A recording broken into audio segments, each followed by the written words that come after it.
Okay, so this video is basically a how-to guide on how to use our Dropbox. So we actually have two Dropboxes, a content-based Dropbox and a logo Dropbox.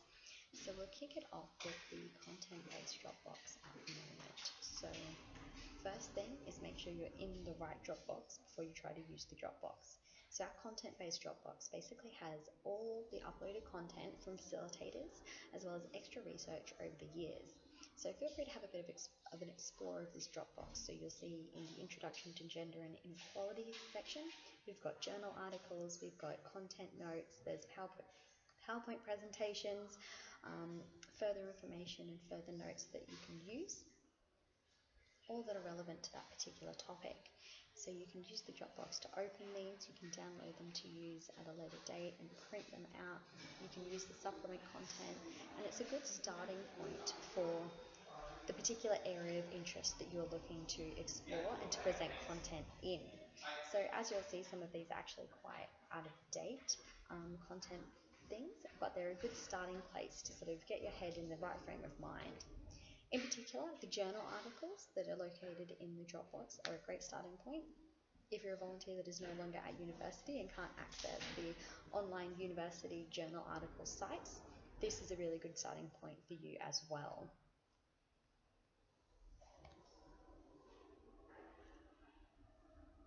We also have located in the Dropbox training slides and PowerPoint presentations on this particular issue.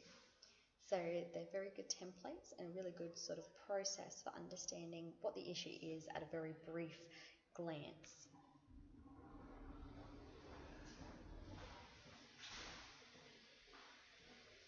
As you can see from this Dropbox, there are hundreds of different topics that you can basically have a look at, things including the feminisation of poverty, we have sex work and sex trafficking, we have maternal health and maternal mortality, as well as further content supplements that may or may not have been delivered as particular content areas, but have been researched, and there's information regarding these content areas in the database. So things like intersectionality, women in STEM, maternal health and the medicalisation of birth is quite an interesting one.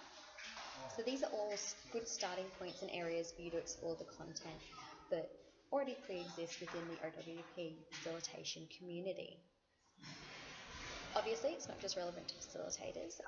Anyone is welcome to have a bit of a look at this content Dropbox and explore it and use it for their particular events.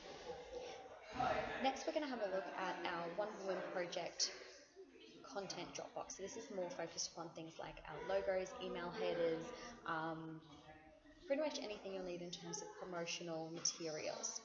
So as you can see, we've got high definition versions of our logos available on this Dropbox that include transparent backgrounds and non-transparent backgrounds.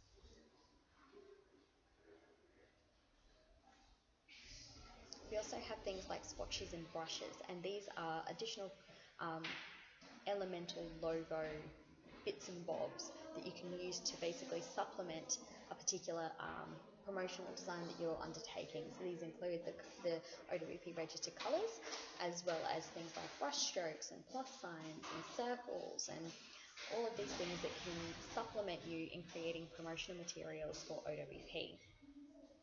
It's basically all the things that keep us on brand when creating promotional materials. We also have things like our email signatures. We have business cards, as well as business cards that you can actually personalise to print out yourself.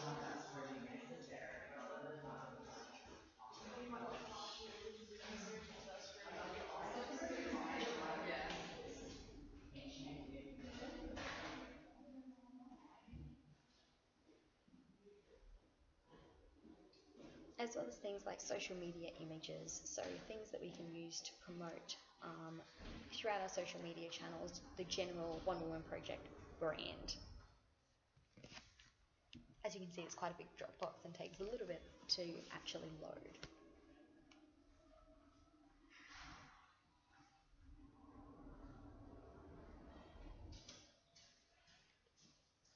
So that is basically an overview of our One Woman Project Dropbox. The final thing I did want to show you were the website photos and images. This is basically just a collection of images that you can use in order to promote OWP. So we add this when we can, but as you can see, some of them are quite a bit older images than we would like. So just make sure you pick and choose your images correctly.